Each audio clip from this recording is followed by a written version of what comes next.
Okay, so I am 60 pages away from finishing this. So, even though it's Monday morning and I should probably be doing other things, I really want to get this finished. What do you reckon? Yesterday I finished Shadow of What Was Lost. And oh my god, I am so excited to read the rest of the series. So in my last book tag video, I sort of semi-jokingly said that this might be like the last book to shock me in the year, purely because there's no description on the back. So if you're just picking this up in the bookshop, there's no way to know what it's about, which I always find weird. You know, it's just reviews and that's it. So I didn't really know what it was about. I just know that it had some fans online, I guess is the best way to put it. um, so I was kind of going in blind, and I think maybe shock's not the right word, but wow, I was not expecting to come out of this with a new favorite. Um, Definitely in the top 10 of the year, I'll tell you that. So let's get into it. It might be the first time she's done this in a video. In the world of the Licanius trilogy, we have people called the Gifted. These are the magic users of this world. And they entered a war with regular people about 30 years ago. It's sort of like a generation ago. So it is a war that is within living memory for a lot of the adults in the book. And the result of this war was that something called the Tenets were created. These massively limited what the Gifted could do. They were not allowed to use magic to harm non-gifted. And this isn't just an agreement, this is a magical pact, so they are physically unable to do certain things. This actually means that the Gifted are in a way more vulnerable position when they are going up against non-gifted, because they are not allowed to defend themselves. One side effect of these tenets is that for people that break them, they become shadows. This is a process that removes their magic, or locks it away is maybe a better phrase, and these become shunned by this society. And another way that you can become a shadow is if you fail the trials that allow you to be a proper magic user. In comes Davian, our main character. See, Davian used essence, which is the life force of every person and is what magic is in this world, or where it comes from. So Davian has used essence once in an incident he barely remembers, and this incident marks him as every Gifted is marked. This means he is tied to the tenets. However, since then he has not been able to find his essence and use it, which is a big problem because the trials are coming up and he knows that if he fails, he will become a shadow. These trials take place after training at a magical school. Also at the school are his friends Wur and Asher. Wur is a pretty cool guy. He's known to be pretty capable with his magic, but seems pretty loyal to Davian at this point. And as is Asher, they are a happy little trio. One of the elders approaches Davian one night in secret and tells him that he knows he is not a Gifted. He is something called an augur. Augurs kind of have a different branch of magic that they are able to use, But because of some stuff that happened with the war, they're not just limited like the gifted are, their existence is essentially banned. So if anyone finds out what he is, he's pretty dead. But this elder says that he has a task for him. He is worried about this magical boundary that is protecting the land from some unknown, unseen monstrosity in the lands to the north. So he gives Davian his quest conveniently the night before the trials. Wur very quickly finds out about this and insists on coming with him. And so our two friends disappear from school and vanish and go on their quest, leaving behind Asher. At this point, I was a little sad. I was like, oh no, are we gonna leave behind like the one girl? No, she has her own story, and we'll get into that later. So this is the setup of the book, and this is a world that kind of unveils itself bit by bit, slowly. You know, we don't have a big bad that we're told about in the prologue. At least I don't think we do.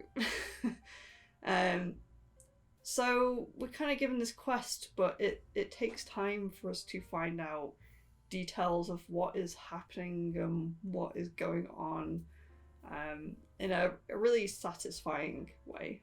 And I guess that gets us into the review. I'm going to start talking about the prose. The prose is quite simple. I don't think there's anything special about it, and to be honest, I think very early on reading the book I was like, yeah, okay, yeah, this seems like it's just gonna be fine. In a sense, like maybe the prose undersold the book. Now, it's pretty bare bones, but on the plus side, it means that the writing is also very efficient, and I think purposefully so. You know, there is no time wasted watching a character move from A to B. They are just there because we understand, hey, they can walk. They can walk that distance. We didn't need to see that. I think it would actually be a very good book to read for new writers to kind of understand what they can get away with, because I think that is quite a hard challenge, especially in writing long form, is getting characters from one place to another. You know, how much of the journey do you see? So I think there's some lessons to be learned from this, but almost to like an nth degree, because there was a moment where a guard or something is relaying information to one of our main characters, and it involves like another main character, some very important figures, and for a second I just assumed he was lying about it. Because I was like, well, surely we would have seen that if that happened. But no, he wasn't lying. He was just. This is just the way that James Islington had chosen to give us that information. So I found that quite interesting. Is that occasionally you will get information secondhand as other characters have conversations. It doesn't happen all the time, but I just found that quite interesting. I'm not sure how I feel about it, to be honest. Because like I said, I did think this character was lying, and then I kind of had to flick back and forth. I was like, oh no, they're right. It's just happened when we didn't see it. So as I said, the plot sort of unveils itself to you slowly, and bit by bit, the story really pulls you in. There are so many twists and turns in this book. At page 50, you've got a good grasp of the main characters. And then by page 150, you're looking back and you're amazed by how much has happened in that time. So much so that I was like, well, what is left to happen in the next like 500 pages? This is insane. So it's probably the fastest paced fantasy that I've read for a while.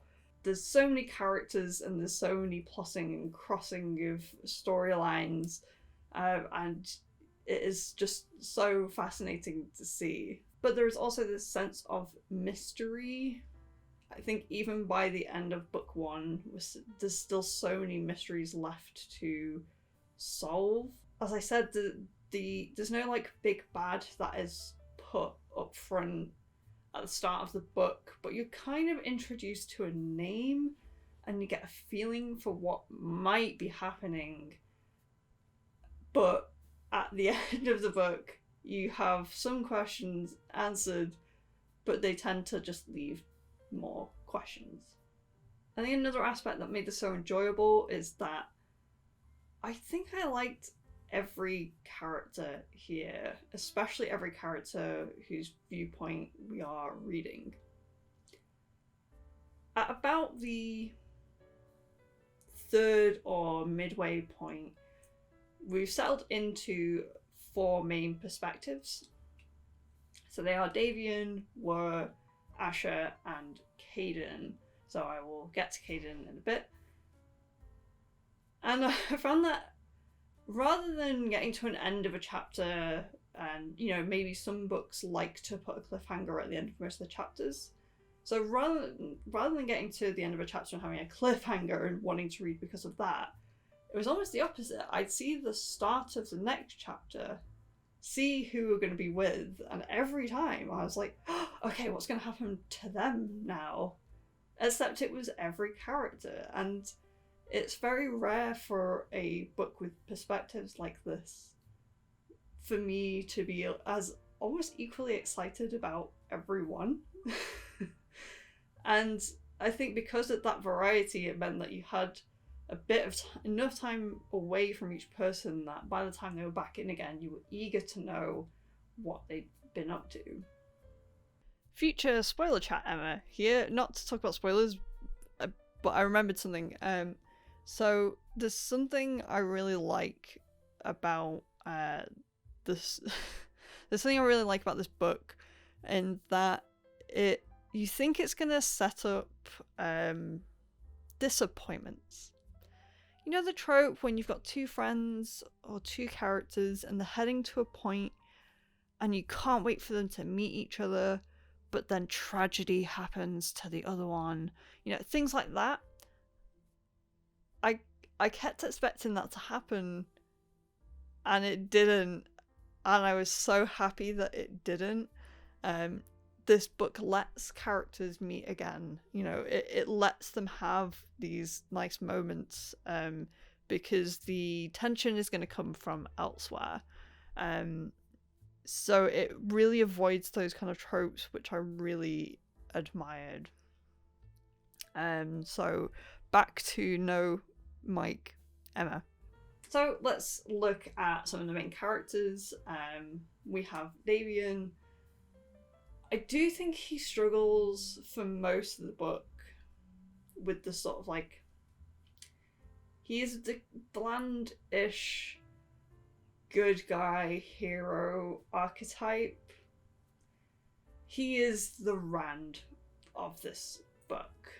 It wasn't really a problem. I wouldn't say like he bored me or anything. It was just a case that all of the side characters were more interesting than him, or at least they were for most of the book. I do think Davian's quite interesting because it occurred to me maybe like 2/3 into the book that he was like Rand, not just in personality but in the approach to the character archetype. So when I say Rand, I mean Rand from The Wheel of Time. So I think Davian is an attempt to have a chosen one character, but twist it a little bit. Because Davian is given this quest, this task, We're told he's an augur, but later on in the book we meet other augurs, so I was like, oh, okay, he isn't actually anything special. But then later on we find out he is. So it is a chosen one story, but it's one, again, like everything else, that you have to figure out slowly along the way, and we still don't have all the pieces by end of book 1. And I thought that was really interesting. And I think, to Islington's credit, when Davian is on his own or doing something separate, his stuff's never boring because the things around him are so interesting. And by the end of the book, I think he's gone through enough that he's hardened a bit and he is a bit more interesting. So I'm really looking forward to see how it is to read about him in book 2. Next we have Wur. Sweet Wur. So I really like Wur because he's this really kind character. He obviously cares a lot, but he's shown to be very intelligent as well. He's not the less clever side, he's not the sidekick to Davian. In many ways he is more intelligent than Davian.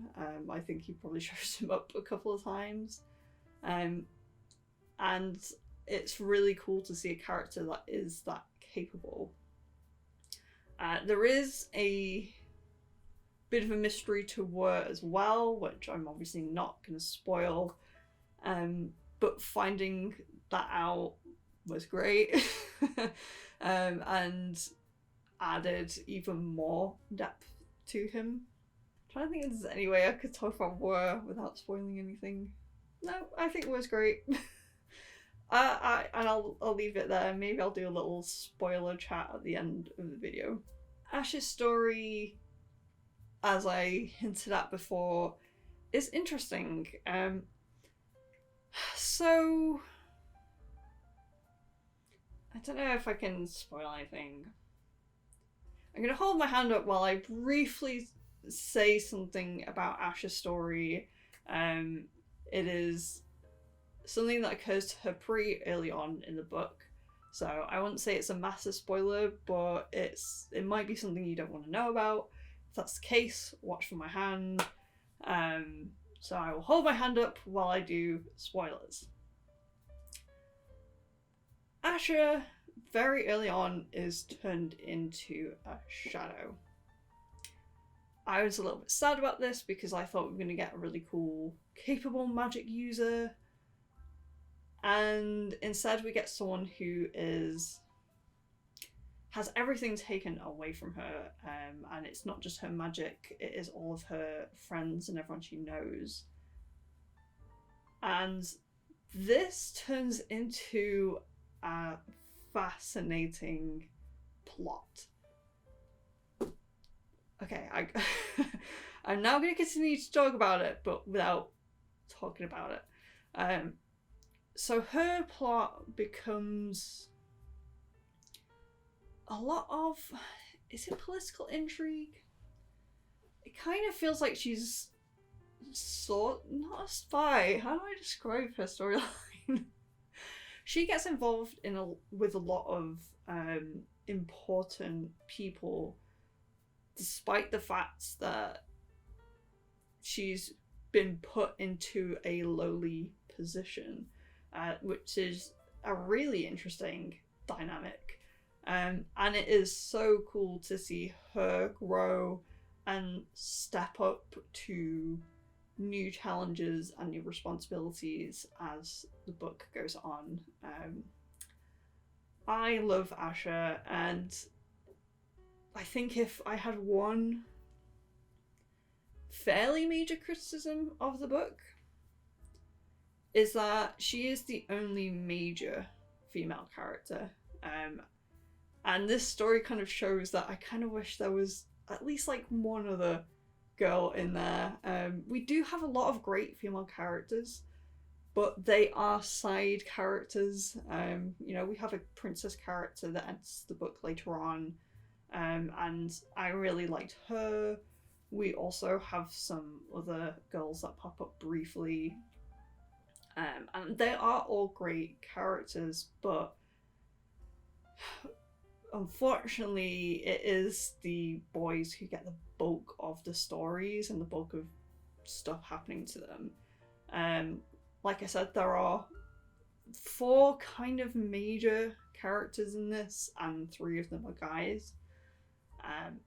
So yeah, that's maybe more. Maybe it's more of a nitpick, and that might get fixed in later books. And I do have to give credit to Ash's story. Her story is great. So Caden is a completely mysterious character. We have the amnesia plotline going on here, but I think because he's a side character, it doesn't bother me so much. Yeah, something about me is I really hate characters with amnesia. I really think it's usually kind of pretty bad, and in a mean sort of way, I think it's a crux that newer writers tend to like using, and I don't get why. The reason why I don't like it with main characters is that for a main character, I want to know what their goals are, I want to know what their personality is, but if you've got full amnesia, then your personality's gone and you're just an empty husk. So why would I care about an empty husk? I want someone who has experiences and backstories and memories. But Caden he starts off as very much a side character. He's almost like a plot device early on. So he's someone that the group has to drag around. And they really don't see where he fits in everything, and that continues to be the main thing. And the main group thinks that maybe when he gets his memories back, that they will understand a whole lot more. Bit by bit, we get to see more things from his perspective, and I actually really enjoyed the way the amnesia stuff is handled. And I think it's quite good because we start to get his perspective once he's been with the group a little while. So I think he's started to get a feel for himself. You know, he's started to decide who he is. We start to see friendship grow between him and everyone else. There is a bit of loyalty that grows, because these are the only people he has in the entire world, and he wants to do right by them. And I don't want to spoil something that happens later on, but he starts a very sweet friendship with an unexpected person, and I really loved everything about that. I don't want to talk about Caden much more because I think I will start spoiling things, but I was really excited with where that went. And oh my god, I can't wait to keep reading about Caden. I will also give very brief mention to Terrace.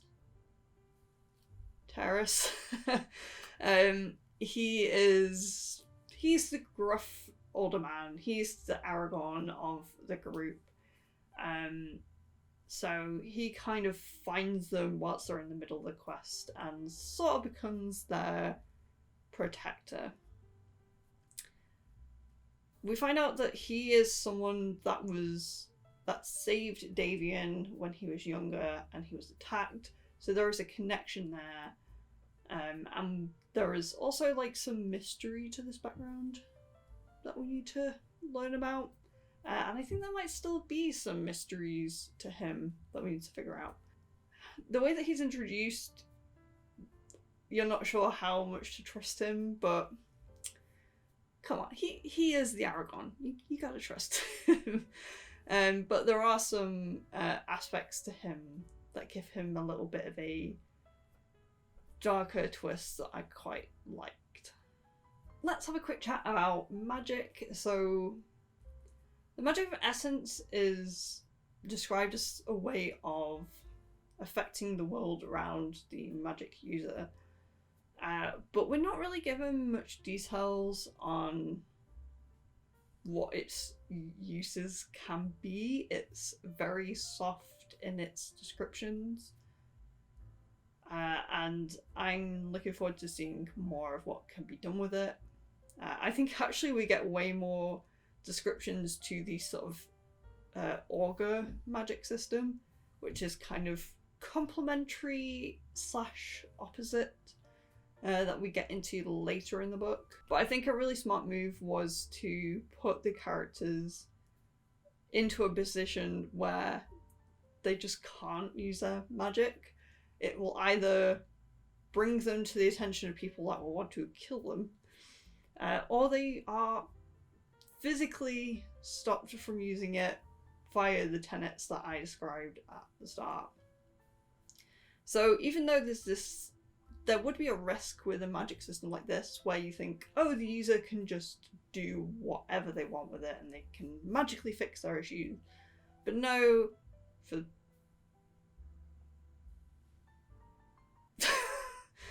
I don't know what the noise is. Is that drilling? I was panicking. I thought my phone was ringing, but my phone's here. What was I saying? Yeah, so there would potentially be a risk with magic like this that, oh, it'll fix all your problems, but for the bulk of the book, it is just not a smart idea for them to use magic because it will bring guards and bad guys onto them. No idea where that building sound is coming from, and I hope the microphone isn't picking it up. But I guess it's appropriate because let's talk about some of the downsides to the book. So I mentioned that the prose is very bare bones. This is fine for the bulk of the book, but it does mean that I never really got any descriptions of things like clothing or environments.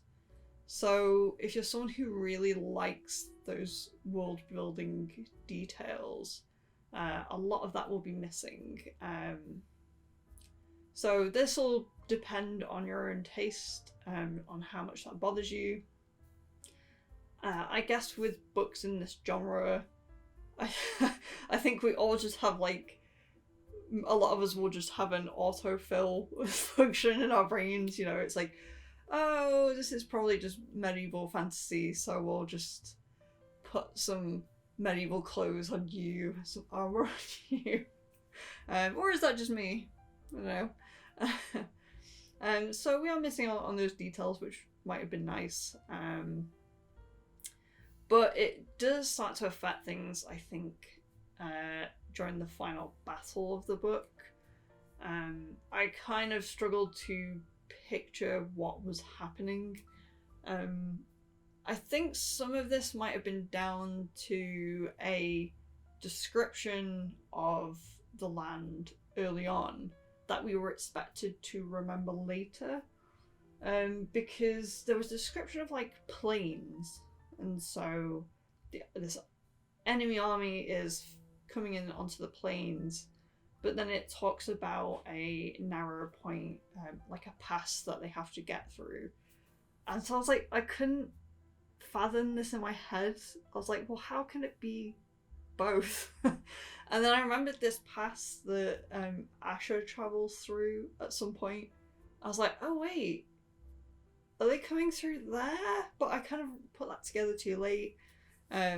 So I think at that point in the book, it would have been helpful to just have an overview of where everything is, whether that's a character telling someone else or whatever. We get a description of these things called the shields, which is a part of the building where defenders can set up bows and arrows and stuff. but there's multiple shields and they move back between them, so I couldn't quite figure out how that should look. So yeah, I think a little bit more of an overview of how things were happening. Like a bird's eye view would have been helpful. Another thing that did start to get confusing by the end of the book, there's a lot of characters that get introduced. I'd say for like 90% of the book this wasn't a problem, but by the end, people that had been maybe mentioned once or twice were coming back in with an important role, and it would take me, there was like once or twice where I struggled to remember who they were, maybe even more than that actually. So I think a list of character names at the back of the book would have been helpful. Not with anyone major, but just like side characters, people. There's so many different elders here. Elders are like the, I guess, the leaders of gifted. So many leaders and dukes but then servants. So once we were at the final destination, that was a little bit much. I don't know if book 2 has. I noticed it has a list of terms at the end, so I'm hoping it has a list of characters because that would be helpful. I did debate looking up like a wiki or something, but I'm on book 1 and I do not want to risk spoilers, so I just had to trust my memory for most of them, and if I don't remember, it wasn't that important, I guess. God, now there's a drilling over there and now there's a squeaky over there. So I guess I should wrap this up. If you can't guess, I bloody love this book. It was so good. I wasn't expecting to have another book this year that I wanted to race through. It really was one of those where if I wasn't reading it, part of my brain was going, okay, but what happens next though? So I'm very, very excited to read the next two. I'm very happy that I bought them both last week when I was midway through this. I was halfway through the book, I was like, gonna see if Waterstones has them, and it did. So thank you for watching. I really hope you check this book out. And if you've read it already, let me know your thoughts in the comments. No spoilers for book 2 or 3, or you will be banned, because if any of this gets spoiled, I will be so upset. I might do a little bit of a spoiler chat now, so if you don't want to stay for that, I will see you later.